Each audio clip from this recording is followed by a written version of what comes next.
Hi friends, welcome to Suhi Spice Kitchen. இந்த வீடியோவில் என்ன ரெசிபி பார்க்க போகிறோன்னா கிரில்டு சிக்கன் கபாப் எப்படி செய்யலான்னு பார்ப்போம். இப்போ நான் ஒரு 1/2 kg சிக்கனை எடுத்துகிட்டு வந்திருக்கிறேன். இந்த மாதிரி போன்லெஸ் சிக்கன் எடுத்துருக்கிறேன். இதுக்கு தேவையான பொருட்கள் 1/2 டீஸ்பூன் உப்பு,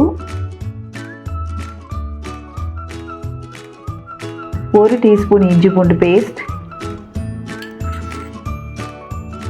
1/2 teaspoon Kashmir chilli powder, 1 teaspoon மஞ்சத்தூள், 1/2 teaspoon garam masala, 1 tablespoon oil, 1 teaspoon lemon juice, 2 tablespoon கெட்டியான தயிர்,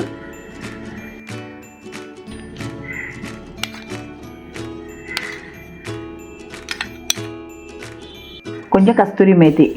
இவ்வளோத்தையும் போட்டுட்டு நம்ம நல்லா மிக்ஸ் பண்ணி ஒரு 1/2 ஹவர்லேருந்து ஒரு 1 ஹவர் நம்ம அப்படியே விட்டுடலாம். நீங்கள் ஓவர் நைட் வச்சாலும் கூட நல்லா தான் இருக்கும்.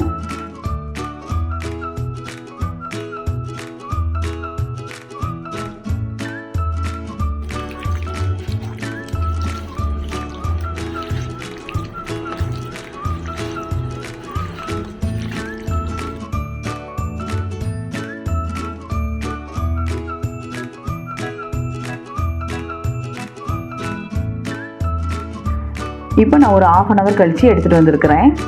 இப்போ நம்ம இதை ஒரு ஸ்டிக்குக்கு மாற்றிடலாம். இந்த ஸ்டிக்கை நான் ஒரு 1/2 ஹவர் தண்ணியில் ஊற வச்சு எடுத்துகிட்டு வந்திருக்கிறேன். இதே மாதிரி நீங்கள் தண்ணியில் ஊற வச்சு எடுத்துக்கோங்க இந்த ஸ்டிக்கை. இப்போ நம்ம இந்த ஸ்டிக்கில் ஒவ்வொரு பீஸாக எடுத்து மாற்றிடலாம். இப்போ நான் எல்லாத்தையும் இந்த மாதிரி ஸ்டிக்கில் நம்ம எல்லா சிக்கனையும் நம்ம ஸ்டிக் பண்ணி எடுத்துக்கலாம்.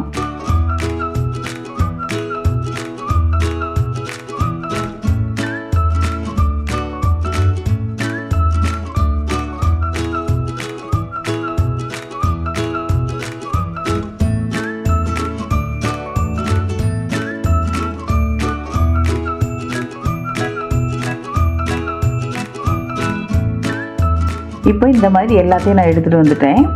இப்போ நான் ஒரு கிரில் பேன் எடுத்துருக்கிறேன். இப்போ இந்த பேன் உங்கள்கிட்ட இல்லைன்னா நீங்கள் தோசை தவாவில் கூட நீங்கள் சுட்டு எடுத்துக்கிடலாம்.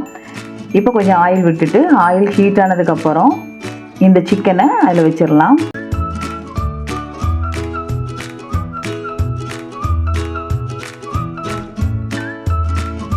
வச்சுட்டு அதுக்கு மேலே லைட்டாக ஆயில் ஸ்ப்ரெட் பண்ணிக்கோங்க. ஸ்ப்ரெட் பண்ணிவிட்டு இந்த மாதிரி வெந்ததுக்கப்புறம் நம்ம திருப்பி போட்டுக்கலாம். திருப்பி போட்டுட்டு லைட்டாக கொஞ்சம் எண்ணெய் தடவிக்கோங்க. லைட்டாக திருப்பி போட்டு நம்ம நல்லா வேக வச்சுக்கலாம். ஸ்டவ்வை சிம்மில் வச்சுக்கலாம். வச்சுட்டு நம்ம ஒரு 10-15 நிமிஷம் வரைக்கும் நம்ம வேக வச்சு எடுத்துட்டோன்னா ரொம்ப டேஸ்டான கிரில்டு சிக்கன் கபாப் ரெடி. இதை உங்கள் வீட்டில் கண்டிப்பாக நீங்கள் செஞ்சு பாருங்கள். உங்கள் குழந்தைகள் ரொம்ப விரும்பி சாப்பிடுவாங்க. இது சாதம் கூட வச்சு சாப்பிட்ணுன்னு அவசியமே இல்லை, தனியாட்டே வச்சு சாப்பிட்லாம். அவ்வளோ டேஸ்ட்டாக இருக்கும். இந்த வீடியோ உங்களுக்கு பிடிச்சிருந்ததுன்னா லைக் பண்ணுங்கள், ஷேர் பண்ணுங்கள், கமெண்ட் பண்ணுங்கள், சப்ஸ்கிரைப் பண்ணுங்கள். தேங்க்யூ.